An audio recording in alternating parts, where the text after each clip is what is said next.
What's going on, everybody? My name is Sam Donzig, and welcome to the Outside the Cockpit live pre-race show for the 2021 Dutch Grand Prix. I'm joined by TJ. How are you doing today, TJ?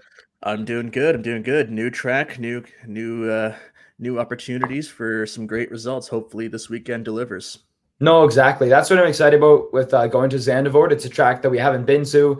The drivers have to obviously are getting adjusted to it, and we can see that in practice and stuff with multiple drivers going off or having issues and stuff like that, which we'll get to as well eventually. But yeah, I'm super excited. Weekend I had obviously home Grand Prix for Max Verstappen, my boy. So hopefully the Orange Army shows up, and I'm sure he's gonna have a lot of pressure on him and stuff like that, which we'll also talk about in terms of his home Grand Prix. But let's talk with the free practice takeaways. What are your takeaways from the free practice 1 and free practice 2? Free practice one, you sort of it was more or less the same, really. Hamilton and Verstappen topping the timesheets, but Ferrari's pace was actually really, really good. I mean, I don't think anyone expected this pace from Ferrari, especially after what happened last weekend at Spa. I mean, this is a track that does suit them. It's very similar to Monaco in that respect. It's deceptively quick. It's fast. It's quick. It's free flowing, and they do seem to have genuine pace. We saw that in FP1, and then FP2. They actually topped the timesheets. It was a 1-2 for them because Hamilton had engine problems and Verstappen was caught out by Mazepin spinning with the red flag. So they have genuine pace, and this could be another big moment for them this season, especially considering their fight with McLaren. No, exactly. I would 100% agree with you. I think this is a big weekend that they need to okay, we have pace this weekend. We're showing it. We just need to follow through on Saturday and then on Sunday, because we've seen times before, Baku, Monaco, they get pole position, they get a high position, but then the race pace just falls off on Sunday. And I'm not saying it's going to happen, but it's like we've seen this trend before where they do have a good start to the weekend practice qualifying, but then on Sunday something happens. So hopefully they have a good luck. Charles Leclerc and Carlos Sainz have been doing really well throughout the season and stuff like that in terms of their performances. So I can definitely see them doing finishing in the podium position for sure. I obviously got to support my boy Max Verstappen. I think he's going to have a good weekend as well, but it's tough to tell between having engine problem or not having engine problems. But that was more Lewis Hamilton, which will be interesting to see and stuff how he fares along with Valtteri Bottas. So, I mean, yeah, you could certainly see that, but another surprise for me was Alpine. They did actually quite well in both sessions. FP1, they were P6, P7, and in FP2, Esteban Ocon was actually P3, and Alonso was in P6. I mean, they also have genuine pace this weekend, and they could also spring a surprise or two. No, exactly. All right, let's talk about how much is at stake here for Max Verstappen. It's his home Grand Prix. Obviously, he wants to do well in front of his crowd. Yeah, like what's really at stake here in terms of the championship, and not only more in terms of the championship and his rival as well with his battle with Lewis Hamilton. Well, I mean, there's 3 points between the two in the Drivers' Championship. Lewis is on 2.5 points. Max is at 199.5 points. Half points, obviously, because of what happened last weekend. But I mean, all season it's been on a knife's edge between the two of them. And then when you look at the constructors, there's just a 7-point gap between Mercedes and Red Bull. So I mean, this weekend is huge, and at a track where it does seem like it could be difficult to overtake, track position will be everything. We saw a bit of that in free practice. There were cars going wheel to wheel already. There were traffic issues and everything like that. People were getting held up. So, I mean, tomorrow will be big, and this could be a defining moment in the battle between the two of them this season. No, I 100% agree with you. I think as well, I think the interesting part about Zandvoort is actually it's not a very wide track. It's kind of like somewhat narrow, and that's what makes it it is fast and it's long and stuff. And you seem like you have a lot of places to overtake, but it's not a very wide track. So in terms of actually having the ability to overtake, it is very slim. Obviously, we've seen during practice and stuff, drivers getting held up or drivers having to go over the edge, like you said as well, just to get past them and stuff. And even Max Verstappen and Lewis were battling in FP1. They went wheel to wheel and stuff around the banking around the banking there. So I would definitely agree with you. I think there's a lot at stake here, for not only Max Verstappen, but for Red Bull as well, Sergio Perez. and also Mercedes as well. But I think in terms of Max Verstappen, it's a big weekend for him because he has the chance to actually take the lead into the Constructors' Championship or the Drivers' Battle, which is huge and stuff, obviously being at his home Grand Prix. And then next weekend, we've got Monza, and then we've got a bit of a break and stuff. So yeah, and I mean this track is very similar. It's like an old school track, very similar to Suzuka in that respect. It's fast, it's well liked by everyone, but it does seem, it does seem deceptively difficult to overtake on. And Suzuka is also a bit narrow, and same thing here. I think we saw when the race was first announced that we saw. You could see all this footage of previous races. It's not a very wide track. And even from Red Bull runs that Max Verstappen did at the track a few years ago, you could see right from there, even though he was using an older, narrower car, track wasn't exactly very wide. So, I mean, that'll definitely, I mean, if you see, I don't know if you saw the pit straight with the grid positions there, the grid boxes were very, very close to the edge of the track itself. So, I mean, this is going to be, I mean, like I said earlier, Saturday is going to be key. Exactly. That's you see that quite often at other tracks like your Monaco, your Singapore, your Suzuka, Abu Dhabi. It does matter, and and we saw that last weekend as well. Saturdays do matter.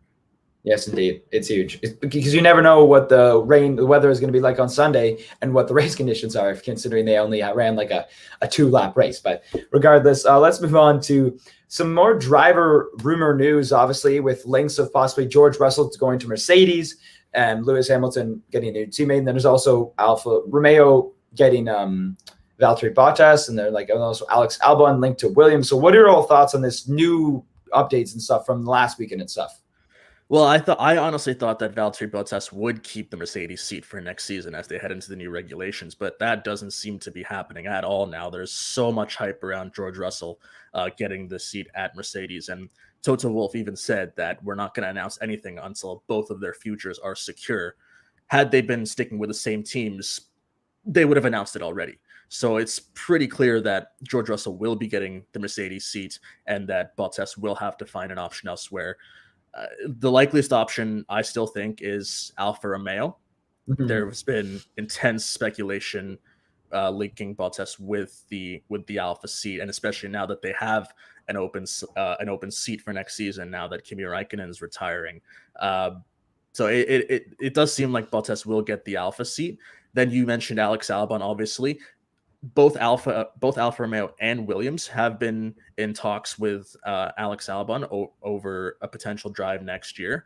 It does seem like Albon's preferred option is Williams, but there is a wild card that's emerged recently. Nick de Vries, the Formula E world champion, there's been talks that he might get a seat for next season as well, and that could potentially leave either Bottas or Albon out in the cold without a drive. So if de Vries does get a seat, then it's going to make things even more interesting. And he reportedly does want a seat. And Toto Wolff did say we are going to try and get him a seat for next season. But if it doesn't happen, he will be staying with Formula E, with Mercedes Formula E team, whatever form it takes next year. Now that Mercedes is officially pulling out of Formula E, but I mean, de Vries does have a drive for next year, whether it's in Formula One or Formula E, we don't know. Right now, it does seem likely that it is going to be Alex Albon to Williams and Valtteri Bottas going to Alfa Romeo. Yeah, and I'm super excited by those moves as well, because I do think as well George Russell has done a good enough job, I think, this season to really prove he's proven his worth to Mercedes, and he said, I deserve this seat. It's a tough for Valtteri Bottas because it seems like Lewis Hamilton, honestly, and we read the quote last week where he wants him to be his teammate, because it makes sense, because Valtteri doesn't challenge Lewis the way that Nico Rosberg did. And I think that's kind of what a lot of people were expecting. And I think that, we could see fireworks possibly as well between Hamilton and Russell next season when they start battling it out and stuff, because, Russell will want to perform because he has to perform. Like, he can't be like Bottas because he saw what happened to Bottas. So he has to perform well and just pretty much beat out Verstappen. I think that's the key. That's really what, honestly, Mercedes wants as their second drivers, is you can't beat Lewis, but you have to beat Verstappen. You have to beat Perez. You have to beat Charles Leclerc, all the other rival drivers, to kind of help protect Lewis, to kind of give him that cushion, stuff like that. That's kind of my takeaway from that. Yeah, and So Verstappen said that Russell would make things difficult for Hamilton if he did mhm. get the seat. And Nico Rosberg did say that things could get heated at Mercedes if Russell were to get the seat. So, I mean, that's obviously why Lewis Hamilton wanted Valtteri Bottas to stay at Mercedes, because he's a very good number two. He's absolutely Mhm. fantastic as a number two. He's not really confrontational. He's not you know he's not really seen as the sort of the future superstar. He's not the number one, obviously, because that's Lewis Hamilton. So he's a very good number two. And I mean, it was obvious why Hamilton wanted Bottas to stay in the seat, and especially given his turbulent relationship with Nico Rosberg when they were fighting for world championships. And there is that genuine fear that if Russell were to get the Mercedes drive, which in all likelihood seems to be what's going to happen, things could get feisty once again, and maybe this time it'll be Hamilton who has to step aside after after Russell starts to shine. Who knows? It will be interesting for sure. I think maybe probably, if not at the end of this season, but next season, Lewis Hamilton, depending on how he performs, if he wins like an eighth World Drivers' Championship, and then next season he might retire. If he kind of gets, if let's say for example George Russell has a really good year under the 2022 regulations, well, he just is leading the championship, and Lewis is kind of like starting to fade, because I don't think that's going to happen, because Lewis still is like, if you think about Lewis is kind of still in his prime of his career, obviously he's still got a few years before he kind of like laces him up and hangs up his glove and steer wheel. But I do think that as well, it could take a turn and stuff where Russell kind of takes that leap and bound to be that first driver for Mercedes. Lewis kind of takes a step back, takes that leadership role. And then from there, it's like, okay, then maybe in 2022 or 2023, Nick de Vries makes the leap up to F1 from Williams per se. Like, let's say, for example, Nick de Vries gets that Williams seat, and then 2023, he makes the jump within 2 years to Mercedes, which would be a bit of a quick jump, but it all depends on how he performs per se. But yeah, and we've seen drivers who've made moves up the grid too quickly, and then for them to suffer. We saw the most recent examples were Pierre Gasly and Alex Albon, both of them both, yeah. getting the Red Bull seat far too soon than they should have. And Gasly was able to rebuild himself, obviously picking up a race win with AlphaTauri and doing exceptionally well for them since his demotion. But Albon, he's had no chance to prove his doubters wrong. He was kicked out of Formula One altogether because Sergio Perez got the seat and AlphaTauri stuck with Gasly and brought in Yuki Tsunoda. So this is Albon's chance to get some face back. And if he's in a good car like a Williams, and Williams is a good car now. It is a good car. We've seen what that car is capable of on its day. Yes, Russell is a superstar, and he's still dragging that Williams to places where it shouldn't be. But Latifi's also doing very well. Yes. He is improving quite a lot. And if Albon is able to drag machinery, the Williams, where it shouldn't be, then that could fast track Williams's rebound even faster. So I mean, and that'll also maybe potentially get some more eyes on him about a potential move up the grid. So it's going to be really, really exciting these next few seasons. And then also with the regulation changes, that could also change the driver lineup seismically depending on where the teams are in the pecking order. No, exactly. Well, obviously you talked about how important Saturday is. So let's move on to our qualifying predictions. Who do you have taking pole position, and who's going to be sitting down on the grid in that order? Well, I've got Max Verstappen taking pole at home. It's difficult to see, anyone getting past him. This is, he desperately needs to make up ground, and he has done, obviously, to a certain degree with last weekend's race. He's now, like I said, he's only 3 points behind Hamilton, and Red Bull is only 7 points behind Mercedes. And Verstappen, obviously, he hit the ground running last weekend on Saturday. And had the race gone ahead as it was planned to on Sunday, very likely he would have gotten the win as well. So, I mean, he needs to have a good performance, and I think he will do it. I do think Hamilton will obviously come second in that regard, because it's only them two at the top of the grid this year. But I think Ferrari could spring a surprise, as we've seen so far this weekend. I would agree with you. My predictions, as it stands right now, is Verstappen on pole, Hamilton second, Leclerc third, Bottas fourth, Perez fifth, and then Sainz sixth. That's kind of like my top six. So it's kind of like it's a Ferrari, Red Bull, Mercedes kind of mixed in there in between. But I do think that those three constructors are really battling near the top. But I think it's most going to be a Mercedes versus Red Bull, Verstappen versus Hamilton battle. But who knows? Again, you never know with like how practice is running. You never know what the conditions are Saturday, how cars are running and stuff with the track. So, but I'm super excited for qualifying, and that's my takeaway for the qualifying predictions. Yeah. Moving on to Sunday, based on your qualifying predictions, who do you think is going to take home the race win? Do you think Max Verstappen will be able to secure pole position, or do you think Lewis Hamilton can steal the win?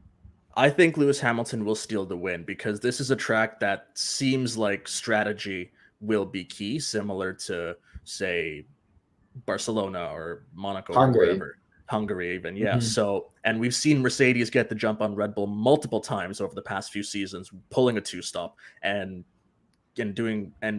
really catching Red Bull off guard. Red Bull did get one back at Paul Ricard earlier this year, but that's only one example. And Mercedes have done so well in that regard. This could be yet another example where Hamilton comes in at the exact right time, catching Red Bull off guard, and he comes back charging through the field on fresher tires, and he'll eventually get Verstappen. I do think Hamilton will come away with another win. I think, in my mind, I think strategy is key as well, but I think Red Bull have learned their lesson. And I think with Verstappen starting on pole, I think he'll be able to maintain his race position and hold it there. So I have Verstappen winning, Hamilton coming home second, and maybe Leclerc or Bottas or Perez coming in like to finish on third and stuff for that podium position. As much as I'd like to say Hamilton to overtake him and stuff like that, and it would probably be an overtake in the pits because it would be versus strategy. And I can definitely see that being the case and stuff, based on the fact that Mercedes does have a really good strategy team, and they've done it to Red Bull multiple times where they have caught them out in the dry and stuff like that, where they've just beaten them pure on strategy. But I think this weekend Red Bull's like, okay, we're at our home Grand Prix, somewhat like home Grand Prix for Max Verstappen, and it's important and stuff that we do well. So they're going to be like fully focused, and I don't think they're going to get caught slipping up here. So yeah, that's my take on that. It's pretty much wraps up our show for today. Thank you guys for watching. Make sure to subscribe to our YouTube channel and check out theintermissionsports.com for more content. And we'll see you Monday afternoon for our post-race show on the Dutch Grand Prix.